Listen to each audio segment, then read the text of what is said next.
Hello everyone, welcome back to my channel. Happy Wednesday. I hope you are having a wonderful day. Here's your news report, stimulus check update and stimulus package update for Wednesday, February the 24th. In today's video, I will be bringing you up to date on the latest stimulus relief news, including the status of the third stimulus check. I will also be discussing how President Joe Biden, House Speaker Nancy Pelosi, Senate Majority Leader Chuck Schumer are still pushing for a $1 trillion stimulus package, even as the U.S. national debt grows to nearly $30 trillion. Please make sure to watch until the end of the video to learn more about the $10 federal minimum wage that Republicans just proposed. This Friday, I will be giving away another $50 Amazon gift card. To enter the giveaway, all you have to do is subscribe to my channel, like this video, and comment below. So currently, the U.S. national debt is almost $30 trillion. But it seems Democratic lawmakers are not fazed, as they are still continuing to push their stimulus relief package through Congress through the budget reconciliation process. A very productive meeting of a bipartisan group of senators and House members to address an issue of both concern to our economic security as well as our national security. The resilience and reliability of our critical supply chains.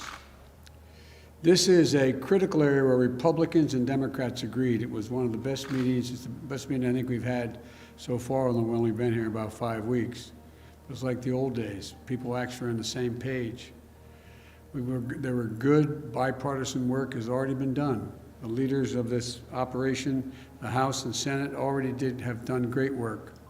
And I want to thank them for their leadership. We're here to build on that. And the bottom line is simple. The American people should never face shortages in the goods and services they rely on, whether that's their car, or the prescription medicines, or the food at the local grocery store. And remember, the shortages in PPE during the pandemic, that meant we didn't have masks. We didn't have gowns or gloves to protect our frontline healthcare workers. We heard horror stories of doctors and nurses wearing trash bags over their gown, over their dress, in order so they wouldn't be in trouble because they had no gowns, and they were rewashing and reusing their mask over and over again in the OR. That should have never happened, and this will never happen again in the United States. Period. We shouldn't have to rely on a foreign country, especially one that doesn't share our interests or our values, in order to protect and provide our people during a national emergency. That's why one of the first executive orders I signed, as some may remember, was to ensure that we're manufacturing more protective equipment for healthcare workers here at home. And today I'm shortly going to be signing another executive order that will help address the vulnerabilities in our supply chains across additional critical sectors of our economy, so that the American people are prepared to withstand any crisis and rely on ourselves.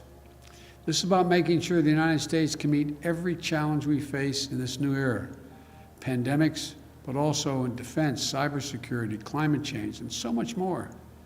And the best way to do that is by protecting and sharpening America's competitive edge by investing here at home. As I've said from the beginning while I was running, we're going to invest in America. We're going to invest in American workers, and then we can be in a much better position to even compete beyond what we're doing now. Resilient, diverse, and secure supply chains are going to help revitalize our domestic manufacturing capacity and create good-paying jobs, not $15 an hour, which is we need to do someday, and soon as are better in my view, but jobs that are at the prevailing wage. We're going to spur new opportunities for small businesses, communities of color, and economically distressed areas. And I will drive new investment in research and innovation and our workforce, investing in training and university partnerships that are going to lead to new technologies and new solutions. And all of this won't just strengthen our domestic capacity, it will help unleash new markets around the world and grow opportunities for American businesses to export their goods that we're going to be making. These are the kinds of common sense solutions that all Americans can get behind. Workers and corporate leaders, Republicans and Democrats. It's about resilience, identifying possible points of vulnerabilities in our supply chains, and making sure we have the backup alternatives or workarounds in place. Remember that old proverb, for want of a nail, The shoe was lost. For want of a shoe, the horse was lost. And it goes on and on until the kingdom was lost. All for the want of a horseshoe nail. Even small failures at one point in the supply chain can cause outside impacts further up the chain. Recently, we've seen how a shortage of computer chips, like the one I have here, you can hardly see it, I imagine. It's called a semiconductor. It's caused delays in production of automobiles that has resulted in reduced hours for American workers. A 21st century horseshoe nail. This semiconductor is smaller than a postage stamp, but it has more than 8 billion transistors. 8 billion transistors, 10,000 times thinner than a single human hair in this one chip. These chips are a wonder of innovation and design that power so much. And according to experts, the $1 trillion stimulus relief package will cause the U.S. budget deficit to grow another $3.8 trillion. So right now, the federal government is about to spend more money in 1 year than they spent in the previous 200 plus years. So far, Congress has already passed nearly $4 trillion in pandemic relief. Former economic advisor Stephen Moore wrote in his Committee to Unleash Prosperity newsletter, Biden and company are set to borrow more money over the next 12 months than the U.S. government borrowed to finance the Revolutionary War, the Civil War, World War I, World War II, and the Cold War. But another round of stimulus checks does not need to be passed for the American people. The stimulus relief bill includes $1,400 stimulus payments to eligible Americans and also extends federal unemployment benefits.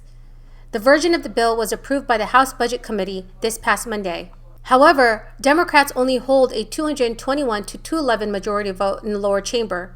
For the relief bill to be passed, Democrats cannot lose to many Democrat votes, but the vote is expected to pass along party lines.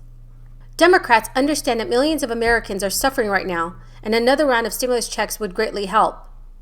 And in a statement, House Speaker Nancy Pelosi stated, "We must act swiftly to put an end to this pandemic and to stem the suffering felt by so many millions."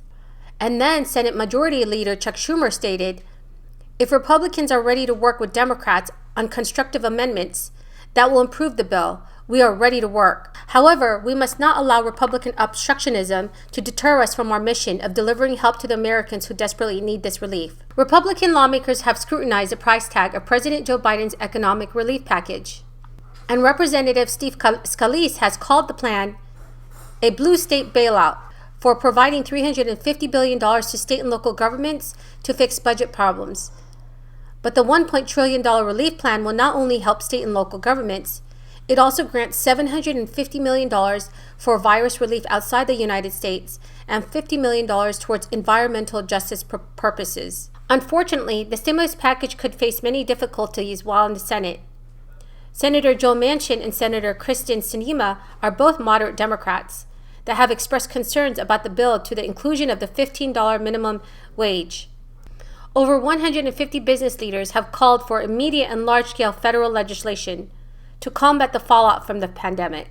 This morning, congressional leaders received a letter from a large group of senior Wall Street executives, including David Solomon of Goldman Sachs and Steven Schwarzman of Blackstone. In the letter, the business leaders supported President Joe Biden's $1 trillion economic relief plan.